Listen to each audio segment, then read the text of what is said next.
Hi மக்களே வணக்கம். Big Boss season 9 எல்லோரும் நம்ம சேனலை சப்ஸ்கிரைப் பண்ணிட்டு உங்கள் ஆதரவு தெரிவிச்சிங்க. இன்றைக்கி பார்த்தீங்கன்னா விஜய் சேதுபதி எபிசோடில் கண்டிப்பாக ஒரு சம்பவம் உறுதிங்க. ஏன்னு பார்த்தீங்கன்னா பார்வதியும் கமருதியும் அந்த மாதிரி ஒரு சம்பவம் பண்ணியிருக்காங்க. சாண்ட்ராவை உடல் ரீதியாக துன்புறுத்திருக்காங்கன்னு சொல்லணும். ஏன்னா தள்ளி விட்டுருக்காங்க காலை வச்சு. அவங்க என்ன நான் சொன்னாலும் நேற்று வந்து எங்களை போட்டு அமுக்குனீங்களேன்னு சொன்னாலுமே காட் கிரேஸ் எதுவும் நேற்று நடக்கலை. அதனால் எந்த இஷ்யூவும் இல்லை, நார்மலாக போயிடுச்சு. அதுக்கான கேள்வி கேட்பாங்க கண்டிப்பாக. இந்த மாதிரி அமுக்குன்னே கேட்பாங்க, கேட்காம விட மாட்டாங்க, கேட்கணும். அதுதான் வந்து ஒரு ஒரு நடுவரோட ஒரு கடமை. ஸோ பிக் பாஸ் ஹோஸ்ட் பண்ணுற விஜய் சேதுபதி கண்டிப்பாக கடமை இருக்குது. எத்தனை பேர் அவரை நம்பி தான் இருக்காங்க. ஸோ நேற்று பண்ணது கண்டிப்பாக கேட்பாரு.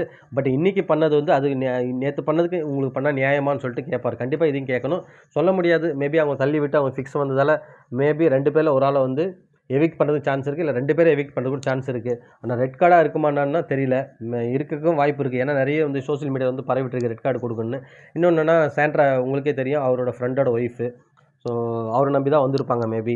ஸோ அதால் வந்து கண்டிப்பாக வந்து 2 பேருக்கும் ஒரு என்னென்னா ஒரு கஷ்டமான நாள், கடினமான நாள் தான் சொல்லணும் இன்றைக்கி. ஸோ இன்றைக்கி என்ன டிசிஷன் எடுக்க போகிறாங்கன்னு தெரியல. சேனல் தரப்பு மற்றும் விஜய் சேதுபதி 2 பேர் சேர்ந்து.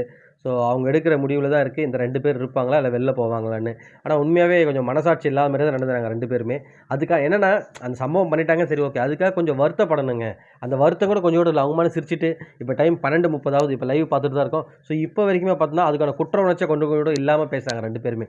அதான் மனசு கொஞ்சம் கஷ்டமாக இருக்குது. ஏன்னா இவங்களுக்கு நல்லது பண்ணால் கண்டிப்பாக இவங்களாம் சப்போர்ட் பண்ணி தான் இருக்கணும். நம்ம எல்லாருக்குமே சப்போர்ட் பண்ணுறோம். யாருமே நமக்கு எதிரி இல்லை பிக் பாஸ் வீட்டில். எல்லாருமே நமக்கு வேணும் தான். என்னென்னா அந்த மாதிரி கேரக்டர் வந்து இந்த உலகத்தில் நிறைய பேர் இருக்காங்க. ஒவ்வொருத்தரும் ஒவ்வொருத்தர் கேரக்டர் தான் பிரதிபலிக்கிறாங்க. அதுதான் பார்க்கணும். ஸோ நமக்கு இதில் பிடிச்சவங்க பிடிக்காதவங்க வேண்டியவங்க வேண்டாதெல்லாம் யாரும் இல்லை. நம்ம ரிவ்யூ பண்ணுறோன்னா நமக்கு வந்து எல்லாருமே வேணும். எல்லா கண்டஸ்டண்ட்டும் நமக்கு வந்து ஒரே மாதிரி ஈக்குவலாக ட்ரீட் பண்ணுறோம்.